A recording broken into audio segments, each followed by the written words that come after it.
Hello, good morning. Welcome to Business. My name is Darryl Kwao. Not-for-profit organization Invest in Africa says it is positioning small and medium-scale enterprises under its programs to help them explore opportunities that come with the African Continental Free Trade Area Agreement.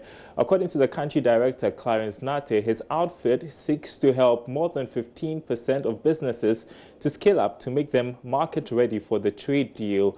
Bismarck also has more from the organization's third SME Excellence Awards. The Africa Continental Free Trade Agreement is expected to become operational on 1st June this year and hopes to create the world's largest free trade zone with over 1 billion consumers and a potential $3 trillion economy and a zero tariffs on goods traded among member countries.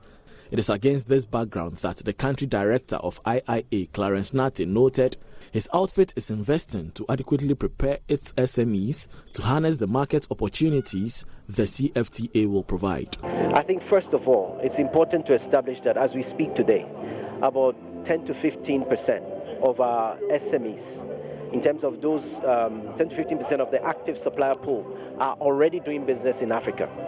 And that's thanks to our support, in terms of whether it's financing support, whether it's capacity building, or even helping them with access to markets. So we're already doing that.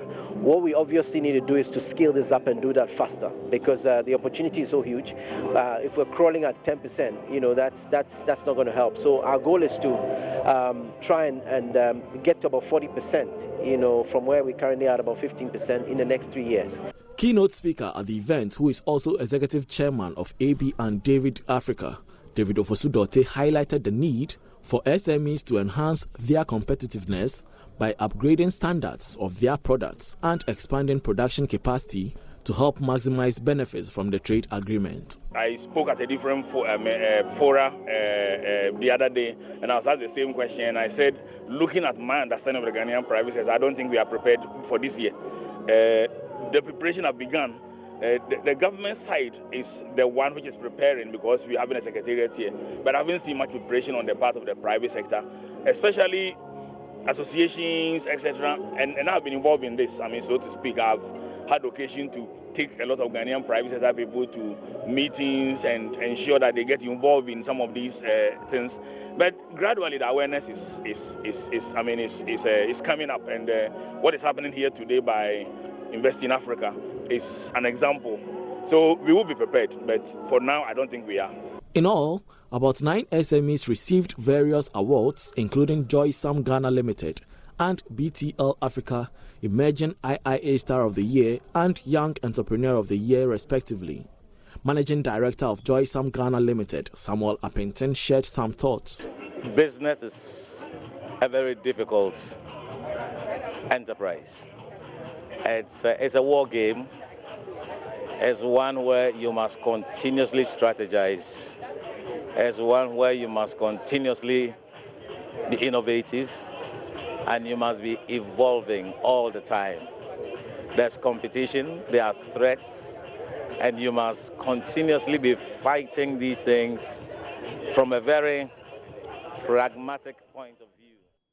Now, the 5th edition of the Cosmos Innovation Center Agri-Tech Challenge has kicked off with participants taking their first lessons in discipline and endurance.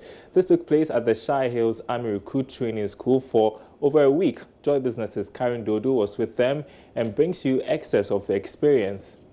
125 recruits under the Cosmos Innovation Center Agri-Tech Challenge were aware that their trip to the Army Recruit Training School at Shire Hills in the Greater Accra region will, among other things, instill some discipline and perseverance, as well as how to cope with variety. Upon arrival, they were divided into 3 platoons or groups to help them in the physical and mental exercises. Although these young men and women were familiar with the term hard train and easy battle, they were faced with a reality as they appreciated the stress associated with such exercises. The participants also got the chance to take part in some internal team building activities. Training sessions covering the art of war and leadership gave them the understanding on how the military can be effective for personal development and business growth. Lieutenant Colonel Lawrence Deku of the Army Recruits Training School explains how the recruits can incorporate the training in their businesses. These things are taught in renowned universities. For example, Harvard Business School teaches Sansu's art of war, because most of the principles that were alluded to by Sansu as far back as 2,000 years are still applicable to businesses today. In whatever venture they want to do, they should be disciplined. They should learn the ethical way of doing business. The ethical way or the right way of doing things will always stand the test of time. Although it may be early days, some participants say they have not regretted their decision to join the competition.